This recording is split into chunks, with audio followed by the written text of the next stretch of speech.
out of that need, I think we can leverage a very high quality free trade agreement that will be a great opportunity for New Zealand. I want to now look at a couple of issues, one of which we will have to accept there are disagreements between us on, which is the emissions trading area, but I also then want to talk about monetary policy. It's important that we listen to each other on the area of emissions trading, though it is quite probable that we will not reach agreement because we are representing two different perspectives. But I know from my time as Trade Minister how important it is to get this right. I had the chance to read the Prime Minister's speech to you yesterday, and there are areas there that I would concur with in terms of the challenge we have in getting into markets. And the markets will place a high premium on how they determine the environmental sustainability of our products. Will there be double standards? Will there be hypocrisy? Too damn right there will be. But that does not deny the fact that major markets that we have in Europe and the United States will use environmental factors to impede the purchase of our goods in this area, and that's not just by the government and the potential for border taxes, it's by what still there, somebody's microphone recorder that is, might like to retrieve it.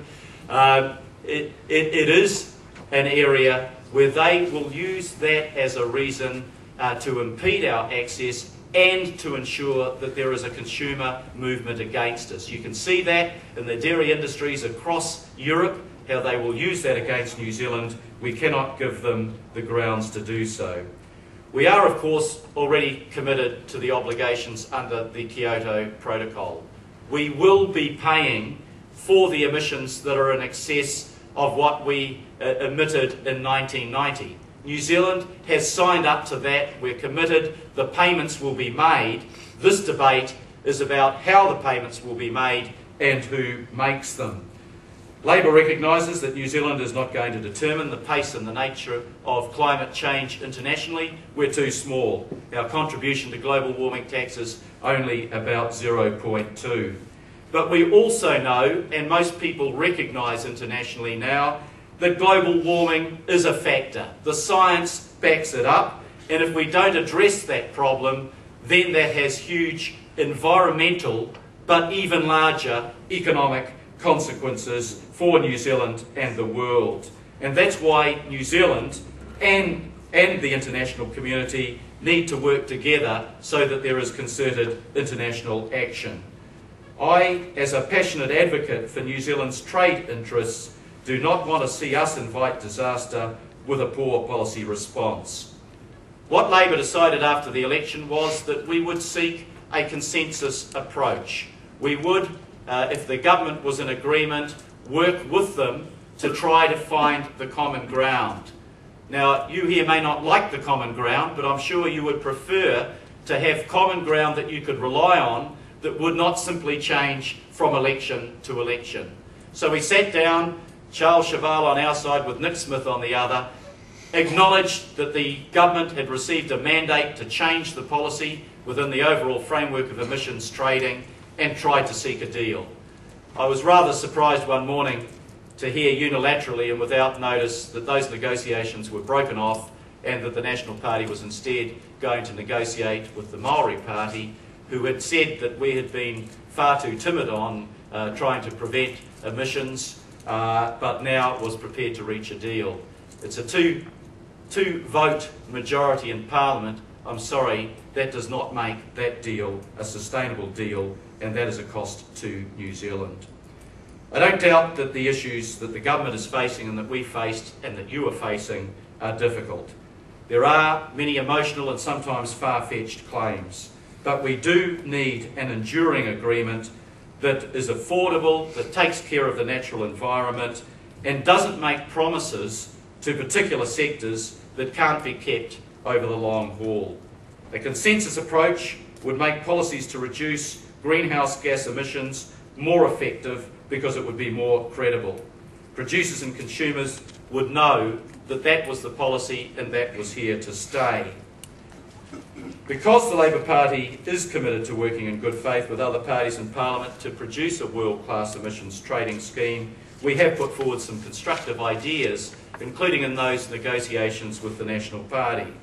Labour, for example, would be prepared to introduce into the ETS at an early date an agricultural emissions offset scheme modelled on the current Waxman-Markey bill proposals in the United States, with units being fully convertible into international units from the outset. We were prepared to acknowledge that a cap on the price of carbon could be acceptable, but on an interim basis.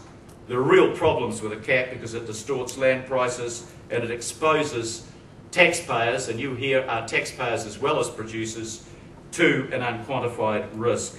But if it was helpful to achieve the consensus, we would have accepted a cap for a limited and fixed duration, where the point of it was to shield industry from unexpected price spikes in the initial stages.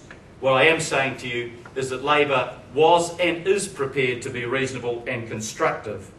We do support a market-based mechanism to allow individual consumers and producers to discover the least cost way to reduce emissions. We support an all gases, all sectors approach. Any other policy involves subsidies that would be unrealistic. As the emissions trading scheme is currently proposed by the National Government, the level of subsidies from the taxpayer are unrealistic in the long term. I mean, the process, I've got to agree with what you said, Don, has been an absolute shambles. It can't give people confidence in what happened, what has been happening, including today with the deal that might or might not be reached between the Maori Party and the National Party. We don't know what it is, we don't know what the cost will be, and we don't know whether it's going to give different advantages to groups because they are iwi incorporations. That would be quite wrong if that was the case. What we do know is that Treasury itself said that the process hasn't been adequate for the consequences of what will follow from it. And what we do know is that in the 11th hour at the Select Committee, the cost to the taxpayer suddenly went from $55 billion to $110 billion by 2050. That level of debt would take us up by 17% of our gross domestic product. That actually doubles the total level of debt that existed at the time the Labour government left office. I think we have a real problem, and I know you don't like the use of the word subsidies in relation to emissions trading, but I think we have problems with what can only be seen as the taxpayer subsidising the creation of emissions. I know farmers don't want subsidies and don't ask for them. Our farmers are good at what they do, they don't want to be propped up. It's an achievement of New Zealand farming in the last 20 years that every one of you can be proud of. It makes little sense to now return to an unsustainable level of subsidy by subsidising emissions on the farm, or, for that matter, for any other sector. I accept that there needs to be an adjustment period. You've got to be realistic if you're a trading industry.